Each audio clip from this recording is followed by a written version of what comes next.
사도행전 26장 24절로 끝절까지 보겠습니다.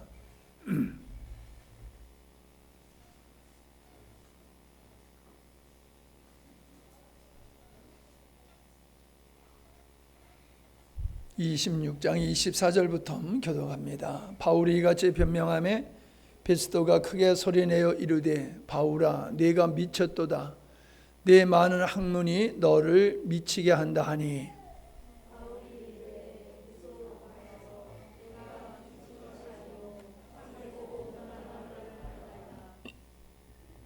왕께서는 이 일을 아시기로 내가 왕께 담대히 말하노니 이 일에 하나라도 아시지 못함이 없는 줄 믿나이다. 이 일은 한쪽 구석에서 행한 것이 아니니이다.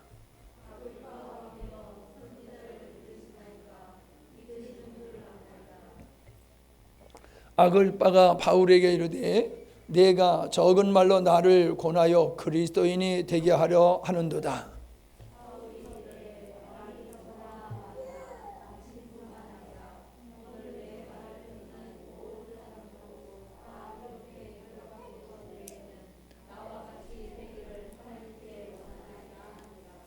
왕과 총독과 베네게와 그 함께 앉은 사람들이 다 일어나서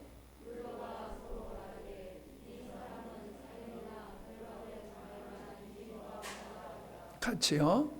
이에 아그리빠가 베스도에게 이르되, 이 사람이 만일 가이사에게 상소하지 아니하였더라면 석방될 수 있을 뻔하였다 하니라. 아멘. 22장을 하다가 26장으로 넘어가게 된 것은 내용이 그 재판에 관한 내용이고, 또 바울이 변명하는 그러한 내용들로 이루어졌고 중첩되기 때문에 이렇게 이 끝부분으로 전체를 다루면서 그 부분을 우리가 읽게 되었습니다. 바울이 늘 자기를 공격하는 사람들을 향해서 변호하는, 자기를 그 변호하는 그러한 말을 보게 되어지면은 내가 어떻게 그리스도를 증거하는 사람이 되었느냐, 그걸 얘기하고 있습니다. 즉 그는, 나는 율법으로는 참 하나님을 열심으로 섬기는 사람이었다. 그래서 예수를 믿는 사람들을 잡아다가 가두고 처벌하는 일에 앞장섰던 사람이 나다. 이제 이런 이야기를 동일하게 하고 있음을 보게 되어집니다. 이 말씀은 뭡니까? 내가 오늘의 모습이 된 것은 어떤 사상의 변화가 아니라 종교적인 열심을 가졌던 내가 생명이신 주님을 만남으로 말미암아 나의 삶이 이렇게 완전히 바꾸어졌다, 변화되었다라고 하는 것을 얘기하는 것입니다. 그의 얘기를 들어보면은 무엇입니까? 자기 인생 속에 하나님께서 개입하신 것에 대한 이야기지요. 사실 이 말씀의 전체적으로 보면 바울을 주님이 만나시기 전에도 이미 하나님은 사도 바울과 함께 하셨고, 그에 대한 택정하심은 이미 주님을 만나기 전에 있었던 것이잖아요. 박해자로 있었던 바울, 그럼에도 불구하고 하나님은 그 박해자인 바울을 선택해서 하나님의 복음의 증인으로 쓰시기로 계획하셨다라고 하는 거지요. 그 계획이 비로소 다메섹상에서 이루어졌을 뿐이지요. 그러니까 우리가 어떤 사람을 보고서 쉽게 속단하는 것은 참 잘못이다라고 하는 겁니다. 지금은 충성하다가 교회를 떠나는 사람이 있는가 하면은 교회를 박해하다가 이제 주님 앞에 돌아와서 헌신하고 순교까지 하는 그러한 사람들이 있음을 볼 때에 중간을 보고 우리가 결론을 지을 수는 없더라라고 하는 겁니다. 그러니까 어떤 사람을 단죄할 수도 없고 어떤 사람을 완전히 신뢰할 수도 없는 겁니다. 끝까지 가봐야 되지요. 그래서 성경에서는, 요한계시록에서는 성도들에게 필요한 것은 인내다, 이런 말씀을 또 하고 계심을 보게 되어집니다. 우리는 인생을 살면서 고난을 늘 겪게 됩니다. 그러다 보니까 사람들은 고난 중에 살다 보니까 하나님이 나와 함께 하지 아니하신다라고 하는 생각들을 갖게 됩니다. 그런데 인생을 살다가 뒤를 돌아보세요. 뒤를 돌아보면은 하나님이 나를 여기까지 인도하셨구나. 에베네셀 되시는 하나님이다라는 고백을 할 수밖에 없습니다. 내가 예수님을 믿게 된 것도 전적인 하나님의 은혜로 믿게 되었고, 내가 오늘 이렇게 믿음의 오늘의 모습을 가지게 된 것도 전적인 하나님의 은혜를 통해서 이루어진 것이다 라고 하는 것을 우리가 깨닫게 되지요. 그래서 우리는 앞을 향해서 전진하는 그런 믿음의 자세일 뿐만 아니라 돌아보는 것도 필요하다는 거예요. 지난날의 삶을 돌아볼 때에 하나님이 함께 하셨다라고 하는 것을 발견하게 되어지고, 그러므로 더욱 미래에 하나님을 의지하며 담대히 나갈 수 있는 믿음이 생기게 되더라라고 하는 겁니다. 우리는 오늘의 나를 나되게 한 것이 주님이다라고 하는 것을, 즉 내가 그리스도인이 되었다라고 하는 것을 세상을 향해서 우리가 담대하게 얘기를 할 수 있어야 돼요. 바울이 지금 고난을 겪게 되어지고 비난을 받게 되어지는데 이 상황이 만만치 않는 거잖아요. 그냥 싫어하는 정도가 아니라, 비난하는 정도가 아니라 바울을 죽이기 전에는 먹는 것도 먹지 않겠다 할 정도로 바울을 죽이기 위해서 혈안이 된 사람이 한두 사람이 아니라는 거예요. 여러분, 우리가 이런 박해를 받고 있다라고 하면은 어떨까요? 내 자신도 이런 박해를 받게 된다라고 하면은 상당히 위축될 것 같아요. 근데 바울은 그런 생명의 위협 앞에서도 아주 전혀 미동도 하지 아니하고 아주 강하고 담대하게 서 있는 모습을 보게 되어집니다. 이게 바로 주님을 만난 사람의 모습이다라고 하는 겁니다. 나는 언제 그런 믿음의 자리에 이를까라는 생각을 할지 모르겠어요. 그런데 언제 이런 믿음에 이르게 되겠지요. 그러나 그러한 믿음에 이를 수 있는 사람은 누구냐? 담에석에 주님을 만난 경험이 있는 사람들이에요. 어떤 모습으로든지 주님을 만난 사람은 세상에 헛된 것이라고 하는 것을 알게 되어집니다. 나를 죽이려고 하는 사람보다도 영원한 멸망이 더 무섭다고 하는 것을 아는 사람들입니다.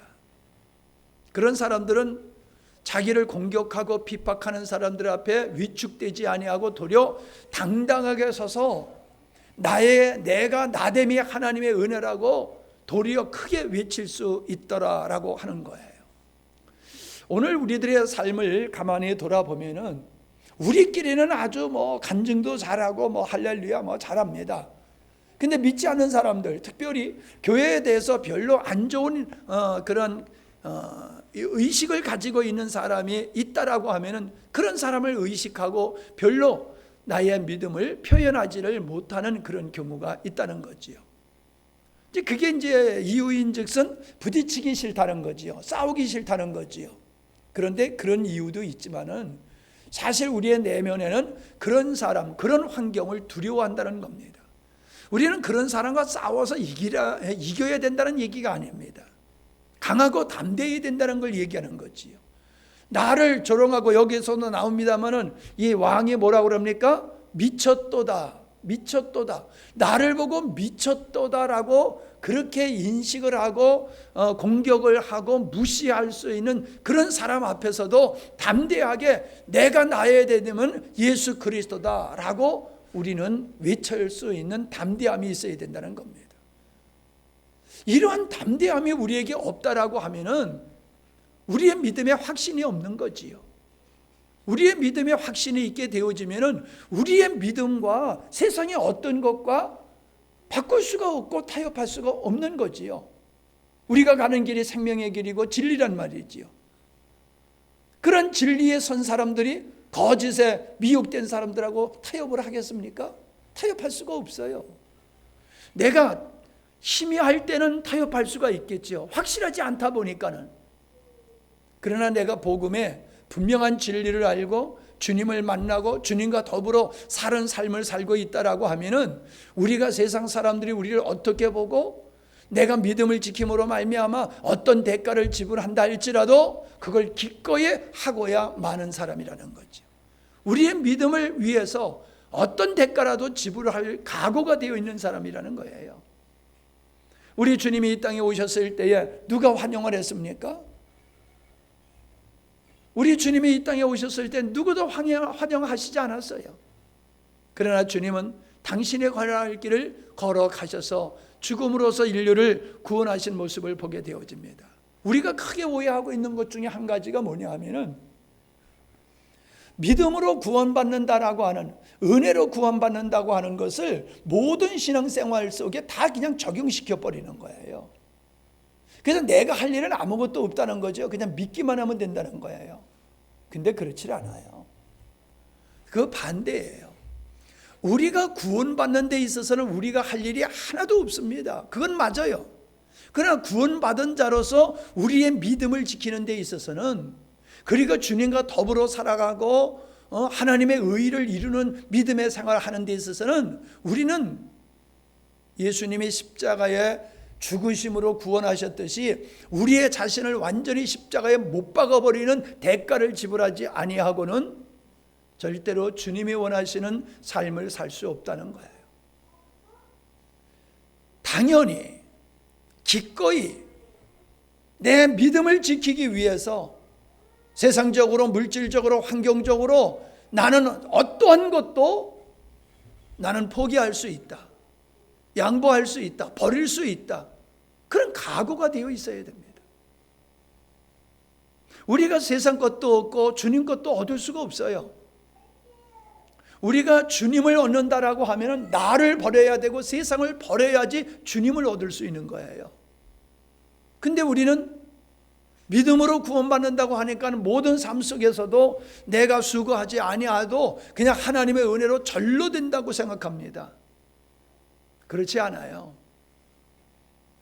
바울이 이렇게 담대하게 복음을 전하지만 그가 얼마나 많은 고난과 역경을 당했냐 하는 것은 우리가 그의 고백을 통해서 잘 알고 있습니다.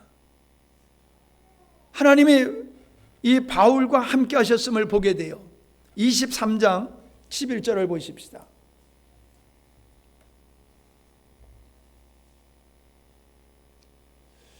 그날 밤에 주께서 바울 곁에 서서 이르시되 담대하라, 네가 예루살렘에서 나의 일을 증언한 것 같이 로마에서도 증언하여야 하리라 하시니라.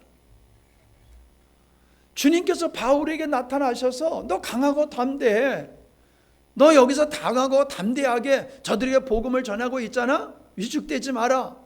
절대로 위축되지 마라. 너는 생명의 해야, 너의 생명을 해할 자는 아무도 없어. 너는 로마에 가서 복음을 전할 자야 라고 위로하고 있음을 보지 않습니까?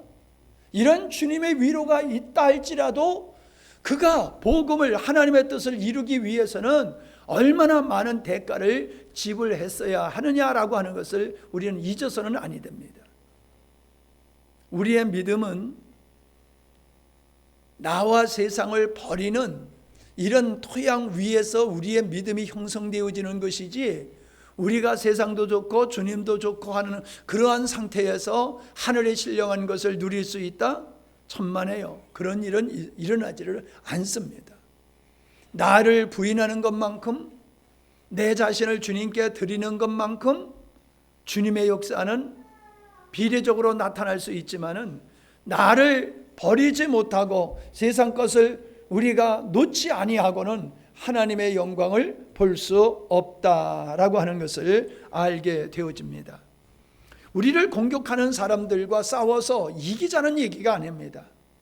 그 이김은 뭐 말로 싸워서 이기고 뭐 물리적으로 싸워서 이기고 그렇게 이기는 게 아니에요. 그들 앞에 우리가 주눅들지 아니하고 잠잠하지 않는 거예요. 그들 앞에서 우리가 전하는 복음을 미쳤다라고 얘기한다 할지라도 우리는 끝까지 그 복음을 전하고 그 복음대로 살아가는 거, 이게 세상을 이기는 겁니다. 세상을 이기는 거예요. 그게 우리가 저들을 의식하고 두려워하고 그래서 우리가 입술을 다물고 있다라고 하면 그게 패배자입니다. 우리가 아무리 예배당에 와서 예배를 드린다 할지라도 그건 패배자의 모습에 지나질 않아요. 여기서도 나옵니다마는 베니스 그 총독과 또 그 왕 앞과 그리고 주변에 여러 사람들 앞에서 바울이 담대하게 복음을 전하니까는 전하고 있는 모습을 볼 수 있잖아요. 전혀 위축되지 않습니다. 세상적으로 그렇게 힘있고 능력 있는 사람들 앞에서 위축되지 않습니다. 그들의 한마디로 내가 살 수도 있고 죽을 수도 있는 그들의 비유를 건들지 않으려고 신경 쓰지도 않습니다. 그냥 내가 믿는 믿음, 내가 전하는 복음, 내가 살아온 게 이런 거야 라고 담대하게 그들 앞에서 선포하고 있지 않습니까? 이게 그리스도인의 삶이라고 하는 거지요. 우리는 세상을 향해서 그렇게 외쳐야 됩니다. 내가 어떤 삶을 살고 있는지, 내가 믿는 것이 무엇인지, 내가 왜 이 길을 걸어가는지, 우리가 끝까지 붙잡아야 될 것이, 목숨을 다해서 붙잡아야 될 것이 무엇인지를 세상을 향해서 외쳐야 됩니다. 그들이 우리를 미쳤다라고 말하지만 우리가 그들을 보면 그들이 미친 거예요. 그들이 세상에 미혹돼 가지고 진리를 들어도 진리를 들을 줄 몰라요. 멸망의 길로 가고 있으면서도 그들은 자기들이 생명의 삶을 살고 있다고 착각하고 있을 뿐입니다. 내가 가는 길이 생명의 길이고 어떤 길인지를 확실히 안다라고 하면은 우리는 세상 앞에서 위축될 필요가 없다. 할렐루야. 우리가 강하고 담대하게 서야지 된다라고 하는 겁니다.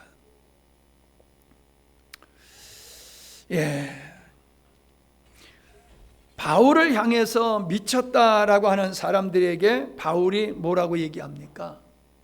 결박된 거 외에는, 내가 지금 결박된 거 외에는 여러분도 나와 같이 되기를 원합니다 라고 말하고 있어요.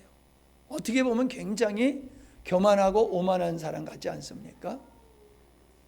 그런데 여러분, 세상적으로 능력이 있어 그리고 또 출세를 해가지고 높은 지위에 있고 군림하는 자리에 있을지 모르지만 그들의 인생이 꼭 성공적인 인생이 아니에요. 성공의 기준을 출세에다 둔다라고 하면 그들이 성공한 사람이지요. 그러나 하나님께서 말씀하시는 기준으로 본다라고 하면요, 그들은 결코 성공한 사람들이 아닙니다. 내가 종종 얘기를 하지요. 좀 예를 들어서 의사나 변호사나 이렇게 사자 들어가는 사람들, 교수나 이런 사람들은 지식이 많은 사람들이기 때문에 내가 그런 사람들을 은연중에 부담스러워했어요. 저 사람들은 얼마나 똑똑하고 얼마나 훌륭할까. 많이 배웠고 많은 지식이 있고 많은 능력이 있고 그래서 저 사람들의 삶은 상당한 수준의 삶을 살 거야 라는 생각을 늘 가졌어요.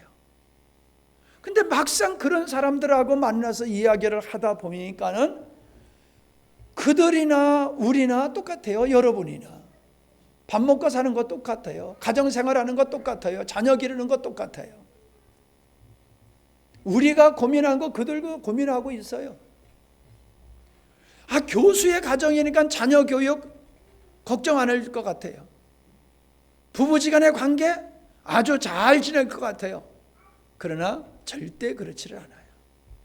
다 그렇다는 얘기는 아니지요. 제가 강조하는 것은 그 사람의 지위와 사회적인 지식의 분량과 사회적인 지위가 그 사람의 인격과 삶의 수준이 아니다라고 하는 걸 얘기하는 거예요. 어찌 보면은요, 그들의 사회적 위치와 지위를 우리가 부러워할지 모르지만은 그분들은 믿음의 우리를 부러워한다는 사실이에요.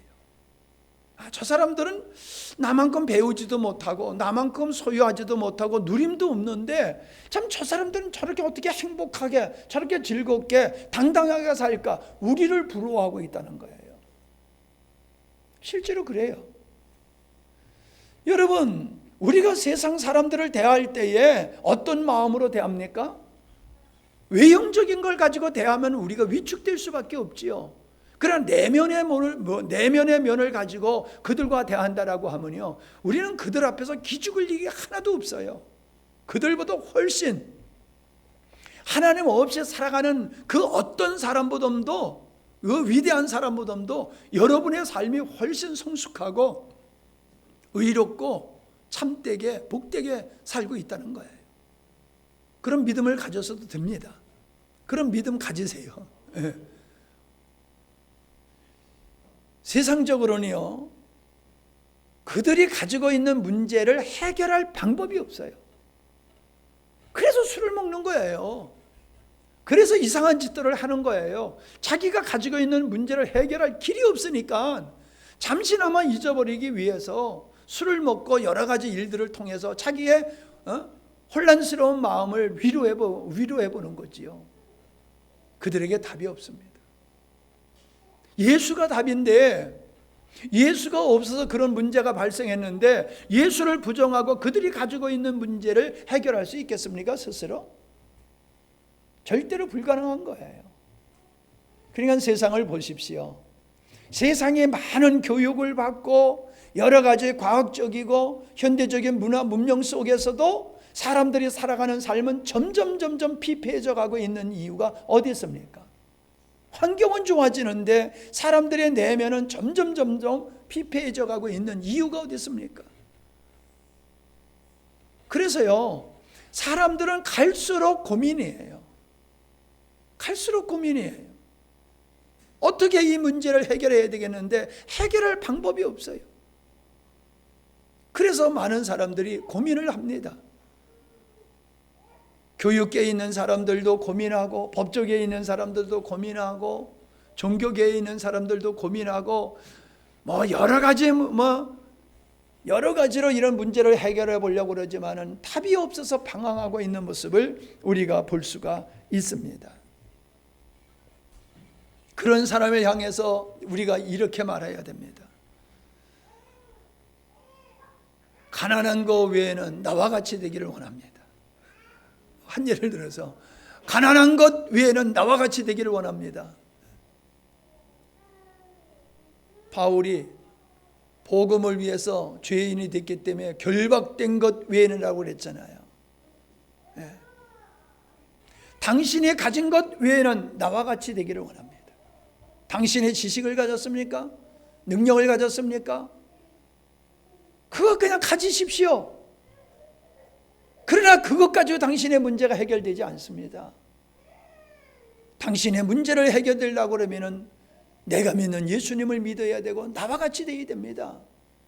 나도 과거에는 당신과 같은 사람이었지만 예수님을 만나고 오늘의 내가 됐습니다. 이렇게 자유자가 됐습니다. 그분들에게 강하고 담대하게 외칠 수 있어야지 된다라고 하는 겁니다. 이런 그리스도인들이 필요한 거예요. 오늘 이 사회가 원하는 것은 선하고 착하게 사는 사람을 추구하는 게 아니에요. 능력자를 요구하여 사람들은 능력자를, 여러분, 능력자가 우리의 내면의 문제, 가정의 문제, 사회적인 문제를 해결해 줄 것 같습니까? 절대로 못합니다. 절대로 못해요. 능력자가 할 수 있는 게 아니에요. 주님을 믿고 주님으로 사는 이 사람들이 우리가 가지고 있는 문제를, 이 사회가 가지고 있는 문제를 궁극적으로 해결할 수 있는 주인공들이다. 난 그렇게 믿어요. 여러분이 그렇고 여러분의 자녀들이 우리 사회가 가지고 있는 문제들을 넉넉히 해결할 수 있는 사람이 돼요. 요셉과 같이, 다니엘과 같이 말이에요.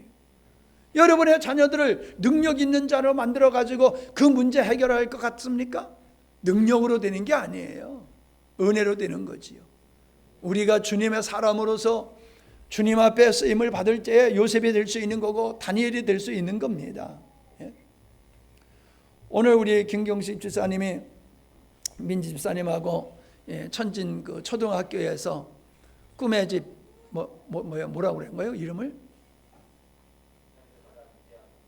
너무 길어. 세상에서 가장 위대한 한평집 짓기, 그거를 이제 10주 해가지고 오늘 이제 뭐라 그럴까, 기공 아니야, 증정식, 증정식을 하는데 오라고 그래가지고 뭐 한번 할 때도 좀 가봤으면 했는데 또 이렇게 마지막으로 그런 행사가 있다고 그래서 갔더니 마지막 수업을 하고 이제 여러 가지 이제 수료식을 하고 기념식을 하고 증정식을 하는 거를 이렇게 봤어요. 근데 거기서 느낀 게 그거예요. 지금 학교에서 아이들을 가리키고 있지만은 이 교육을 가지고는 이게 부족하다라는 거지요. 지금 현재 아이들을 가리키고 있는 데 있어서 이 교육을 가지고서는 자녀들을, 이 땅의 아이들을 일꾼으로 만들어내는 데 있어서는 부족하다라고 하는 걸 느끼는데 무엇을 어떻게 해야 될지를 모르고 있는 거예요. 무엇을 어떻게 해야 될지. 뭔가 새로운 것을 해야 되는데 그게 뭔지를 모르는 거예요. 그런 가운데 믿음의 사람이 그런 아이템을 가지고 또 그런 좋은 섬김을 통해 가지고 아이들이 뭐 사실 우리가 오늘 가서 봤을 때는 우리 주일학교들 보는 거하고 뭐 똑같아요. 근데 사람들이 굉장히 감동을 받더란 말이에요. 이야, 얘네들 이렇게 변화되었냐? 그렇게 변화되는 거잖아요. 그러니까 그렇게 변화되는 걸 보고서 굉장히 그 선생님들이, 교육감들이 좋아라 하고, 문의는 그리스도인인데 속사람은 세상의 사람으로 조금도 변화되지 아니하고 세상적인 모습에 머물러 있는 저들을 보게 됩니다. 주께서 저들을 깨우쳐 주시옵소서. 주님, 돌아오게 하여 주시옵소서. 굳게 서게 하여 주시옵소서. 마지막 시대에 대안이 되는 하나님의 사람이 되게 하여 주시옵소서. 예수님의 이름으로 기도하옵나이다. 아멘. 아멘.